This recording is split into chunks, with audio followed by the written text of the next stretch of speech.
buenas. ¿Se me escucha? Sí, se te escucha, Antonio. Bueno, Un pues, segundillo que sí. os comento quién es Antonio, ¿vale? Antonio Gómez Martín es doctor en Medicina Clínica y Salud Pública por la Universidad de Granada. Su línea de investigación son los biomarcadores de efecto y susceptibilidad a tóxicos ambientales mediante el uso de la información genómica, epigenómica y transcriptómica. Trabajó en la unidad de genómica de Genio en Granada, que está especializado en genotipado y técnicas de secuenciación masiva. Además, fue responsable de I+D+I en Genetics, Madrid, y es investigador predoctoral aquí en la Escuela Andaluza de Salud Pública y se centra en el análisis estadístico y datos ómicos en el marco de la cohorte de nacimiento Geneida. Y bueno, pues es mi compi y es un placer trabajar con él. Y nos va a hablar de un estudio que publicaron recientemente en Nature Communications, súper interesante y que yo creo que os va a encantar. Adelante, Antonio. Muchas gracias. Muchas gracias, Elena. Voy a ver si puedo compartir. ¿Se ve?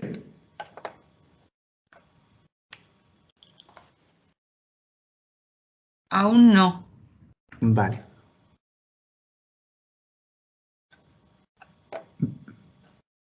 Ahora sí. Ahora sí. Vale.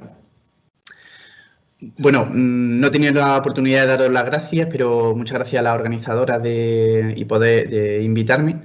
Y bueno, voy a centrar un poco el tema en los cambios, lo que estaba comentando José Luis, los cambios que se inducen en el ADN debido a exposiciones ambientales, concretamente en el consumo del tabaco y principalmente durante el embarazo. José Luis nos comentaba sobre la unión que había entre el genotipo y el fenotipo. Y bueno, una de las cosas que vamos a hablar ahora es sobre cómo lo que llamamos epigenética, que ahora lo vamos a explicar, ha podido unir lo que es el gen y, por otro lado, lo que es el ambiente. Gen y ambiente, y que se traduce al final en unos cambios que se producen en el ADN y a lo que llamamos epigenética, que es lo que vamos a ver ahora.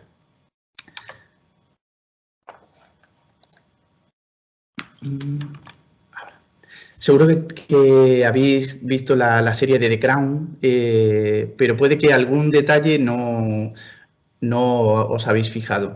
Por ejemplo, la princesa Margarita, la hermana de la reina de Inglaterra, fumó, se ve como en la serie cómo fuma a lo largo del embarazo. Puede ser algo que pensemos que sucede solo en esa época, pero actualmente eso sucede. Pues sabemos que cerca de 1 de cada 10 mujeres fuman a lo largo del embarazo. Eso se produce en Europa concretamente y sabemos, todos sabemos que provoca efectos negativos para la salud en el feto. Pero una de las preguntas que queremos responder, que forma parte de la investigación que estamos hablando, del artículo que estábamos hablando, es la pregunta de cuáles son los mecanismos que hay detrás de la toxicidad del tabaco en el feto. Eso todavía aún no está claro y creo que, bueno, este tipo de conocimiento es importante para dar cuenta de la gravedad del asunto, ¿no? Lo primero que hay que estudiar para contestar a esta pregunta es las células de la placenta, debido a que es el órgano que conecta el bebé y la madre y a que su función es la del transporte de nutrientes, la respiración y lo que ahora nos ocupa, que es la eliminación de los desechos y de la eliminación de los tóxicos en general. Por tanto, por eso es tan importante en el caso que nos ocupa, que es el de la exposición ambiental, en este caso del consumo de tabaco. Y vamos a ver cómo se producen unos cambios en el ADN que están inducidos por exposiciones ambientales y que consisten en unas marcas químicas que, sin cambiar lo que es la secuencia del ADN, como hemos hablado antes, la adenina, timina, citosina y guanina, sin hacer ese cambio, que es lo que se llama mutación, sin tener que cambiar eso, sino simplemente unas marcas que hay por encima de ese ADN, lo que es unido a ese ADN, puede afectar a la expresión de los genes. Bueno, vamos a intentar explicarlo de una manera sencilla, porque esto es lo que nosotros llamamos como el concepto de epigenética. ¿Cómo podemos explicarlo de una manera sencilla?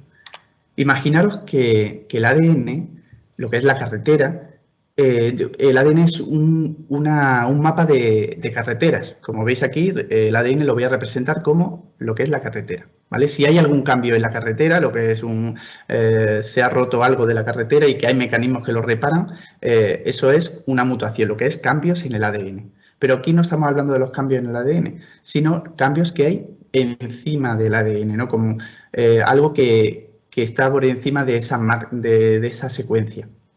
Por otro lado, tenemos a lo largo del ADN unos edificios que ejercen una función. Por ejemplo, la escuela se dedica a educar, el ayuntamiento a administrar, y es lo que representan los genes.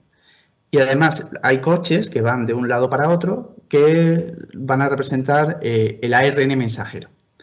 Pues de lo que nosotros queremos hablar, que son las marcas epigenéticas, lo he representado aquí como señales que se dedican a regular el tráfico. El tráfico, en este caso, de los coches, que es como si fuera, en este caso es el ARN que llega a los genes y que sale, ¿vale? Que puede hacer que no pase en ningún caso pase ningún coche por esa carretera, o que pase más rápido o más lento.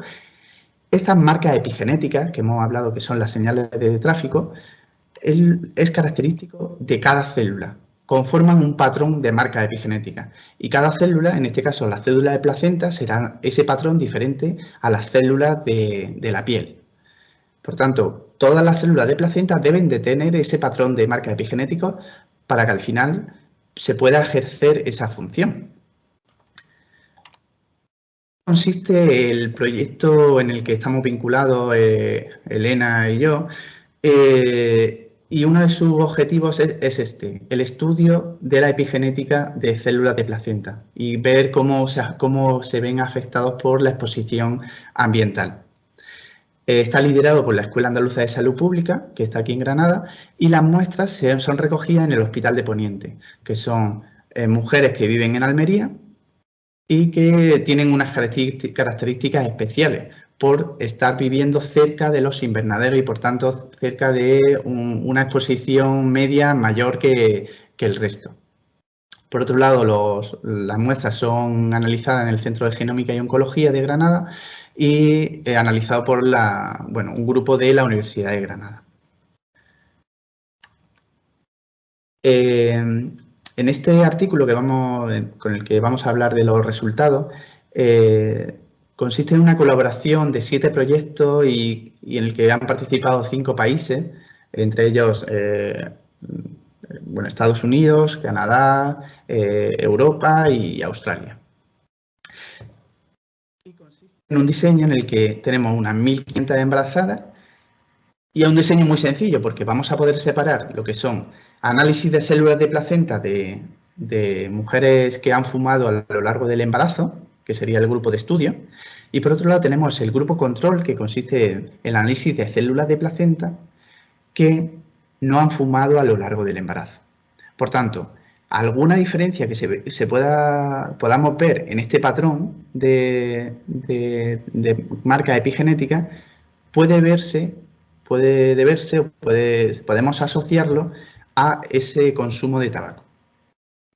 ¿Qué resultados se han obtenido? Pues se han visto que unas 433 zonas de este patrón de epigenético, este patrón de marcas epigenéticas, se ha visto alterado y se ve que son diferentes en el grupo de estudio en el que consumen tabaco y, por tanto, esos genes, esas zonas que se ven afectadas pueden producir cambios en la expresión de los genes. Y esos genes están involucrados en el correcto funcionamiento de la placenta y, por tanto, el hecho de que se vean afectados produce un mal funcionamiento de la placenta y, por tanto, al final un desarrollo anómalo de desarrollo fetal no se produce un desarrollo fetal como de forma normal, ¿no? Bueno, todo esto al final contribuye al conocimiento de toda la primera pregunta que nos hacíamos y ver cómo afecta lo que es la exposición ambiental, afecta al correcto funcionamiento de la placenta. Y al final, bueno, el objetivo es mejorar la salud de nuestros hijos y la salud de los niños y las niñas. Muchas gracias, lo he intentado hacer lo más escueto posible y también intentando, de hecho creo que voy a volver a esta presentación. Quiero que sepáis eso, que se quede claro cuál ha sido el concepto de la epigenética y cómo puede verse afectado por la exposición ambiental.